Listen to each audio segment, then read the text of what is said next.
Hello folks and welcome, and in today's video we're going to be looking at a particular car. It's behind me. It's a BMW M240i. Now if some of you guys follow me on Instagram, you know that I don't know, I like the previous generation M240i, but I wasn't too kind with the new one, particularly with its looks.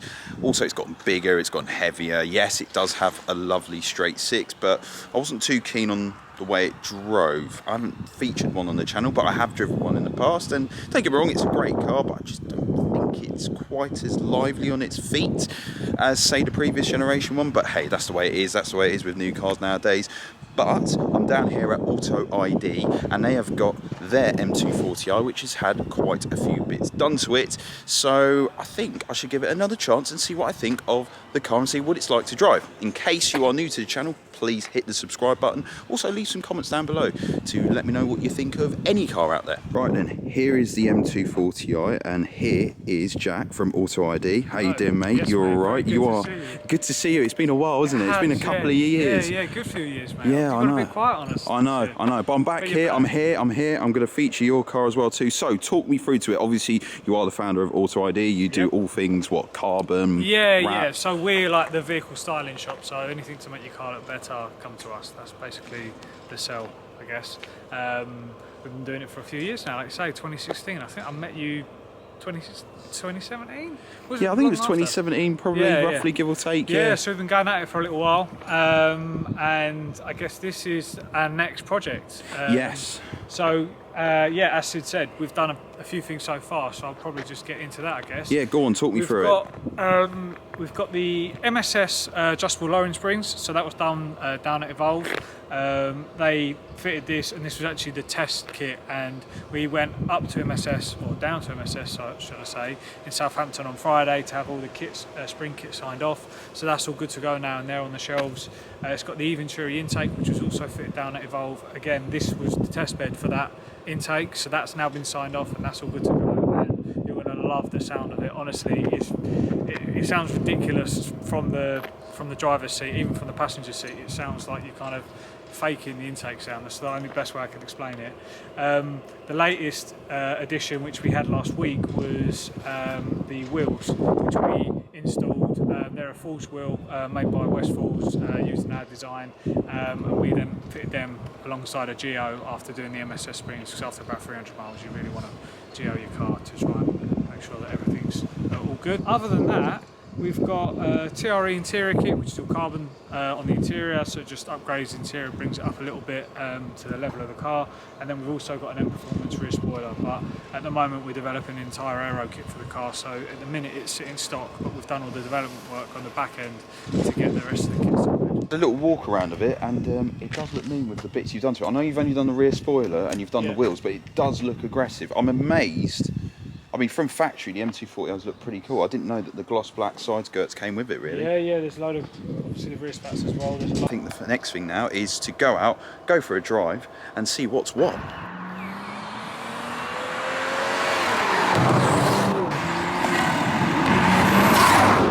Right then, we are in the M240i.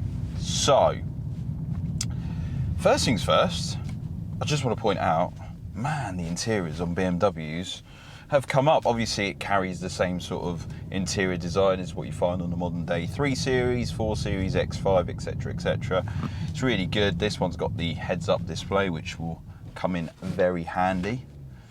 It's just a nice place to sit in, really. Really is well, as Jack mentioned, it's pretty much like a baby 4 Series, and this one definitely feels like it. So, let's go left from here and go for a drive. Initial impressions is that the 240i has now become a very grown-up car.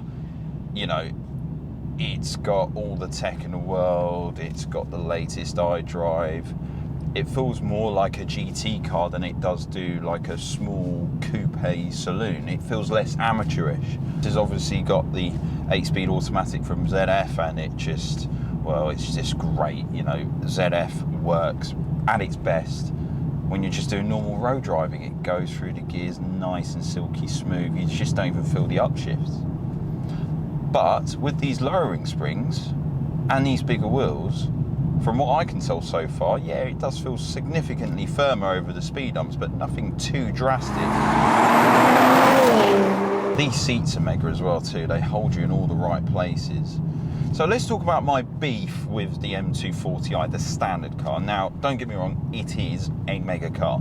It's quick, it's scarily quick, it's supercar quick, which is just mental. I mean, our cars are getting so faster and faster as the years progress, especially in the last 3 years as such, boggles my mind at times. But the way it can cover ground, especially in the wet, is brilliant, and that's obviously down to the X-Drive system. Right, we're on some much more flowing roads. I whacked the drive select into sport, and oh yeah, that's properly quick. So driving it in normal,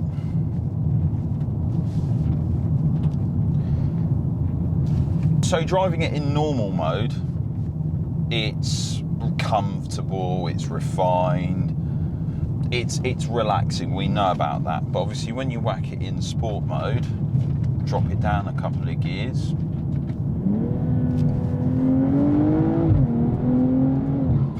it's also pretty quick. In fact, very quick.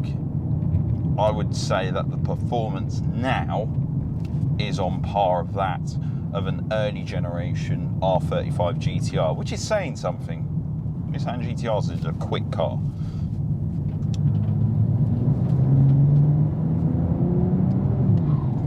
This B58 3-litre straight six, well, it's a work of art, this engine, isn't it? You know, it makes all the right noises, it's got plenty of power, low down in the rev range, high down in the higher range as well too, and it's such a tunable engine. I mean, you know, with the right mods you can get this well in the 500 horsepower region, we know that. I think this car's going to become one of those platforms that everyone is just going to be, well, buying them and then immediately going to do a remap, because that's just how it is. Also, am I being too harsh with this car because of its styling? Am I living in the past? Am I don't know, thinking that all BMWs should look like E46 M3s? I don't know, but as time goes by, you know, it does look aggressive. I wouldn't say it's pretty, but it does look aggressive nonetheless, especially now with these wheels.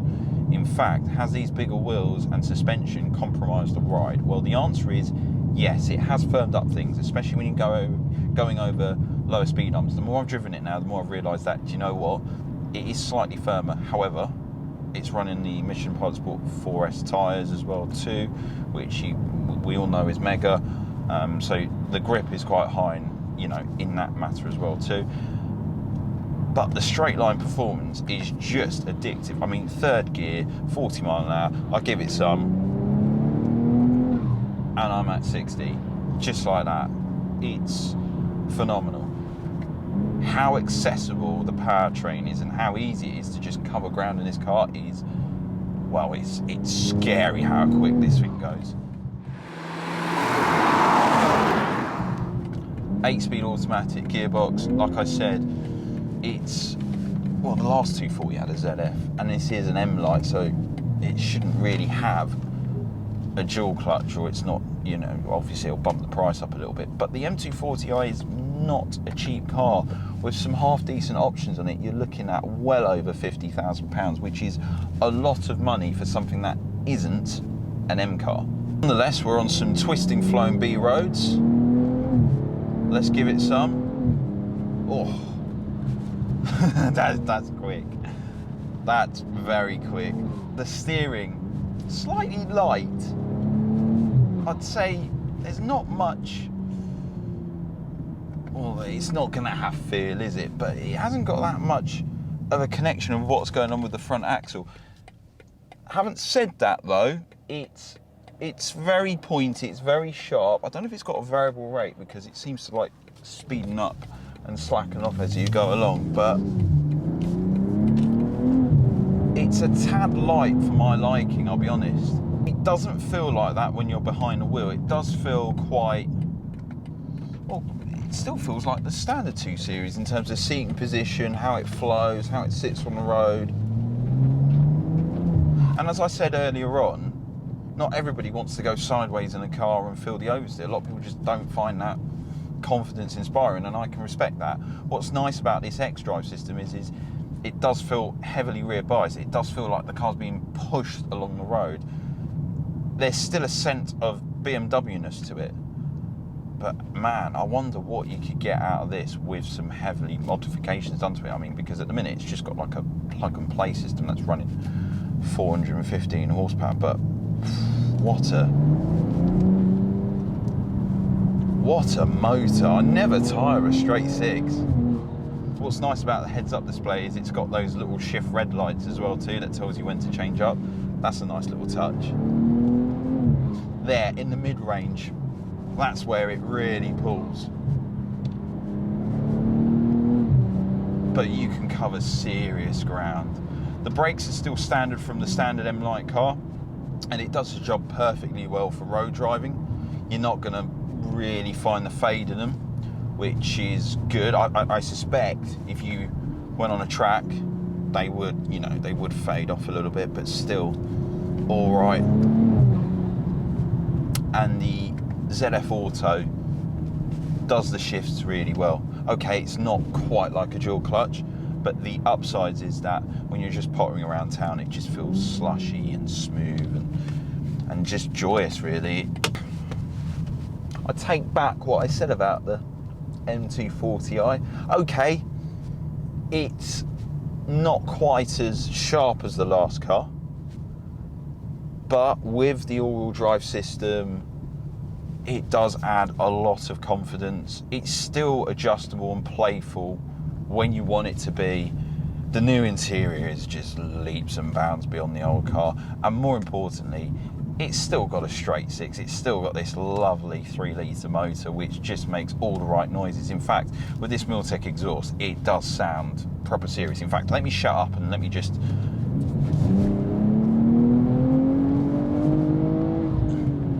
Yeah, that's a proper sounding engine. It still sounds like a BMW. And these springs hasn't compromised the ride too much. As I said already, yeah, it does feel a little bit firmer, but not too drastic.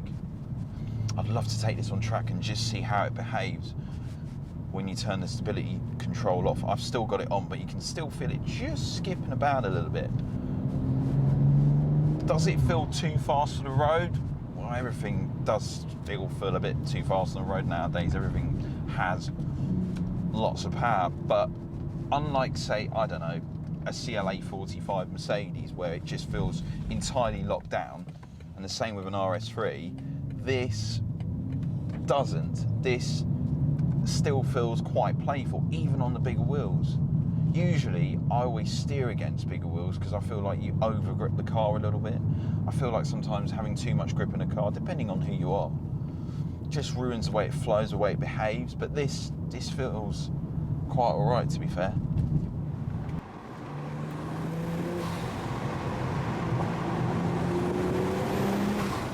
You know where this car becomes very impressive?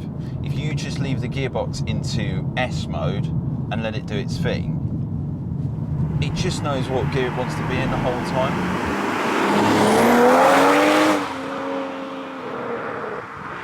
It's there. I'll take back what I said. Just there, you can just feel the rear end moving about. Maybe I didn't drive the last one hard enough. I don't know. No, I'll tell you what that is. It's because of the added power. That's what it is. Now, there's a whole new lease of life to the M240 that you just don't get from the standard car. And with this exhaust, it does sound good as well too.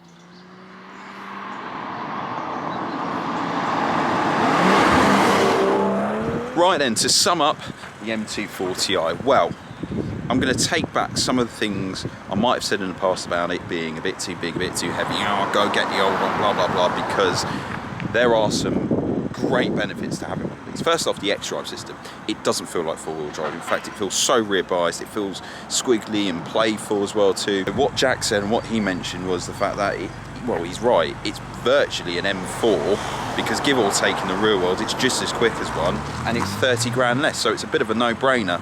And what a car, what a car. I was surprised and I was wrong, and I'll take some things back about the M240i, but you do need to remap one of these because it does wake up the car a little bit. Jack, thank you so much, man. Mate, appreciate pleasure. it. No, I really enjoyed it. In fact, better than I thought, much better than I thought. Yeah, I'm not surprised. Honestly, after we got in the car, we knew straight away that this is going to be a really, really popular car for BMW, and I think that hopefully it'll be a popular car for us as well. So it will be, it will be. So yeah, shout out to AUTOID. All of the parts available for this M240i will be in the links in the description down below. You can go over to your website. Cheers for letting me have a go. Thanks very much for watching, guys. Please like, please subscribe. Let me know your thoughts and opinions on the M240i. Are you a fan of it? Are you not a fan of it? Are you a owner out there? Let me know your thoughts about it in the comment sections down below. Until next time, folks, see you later.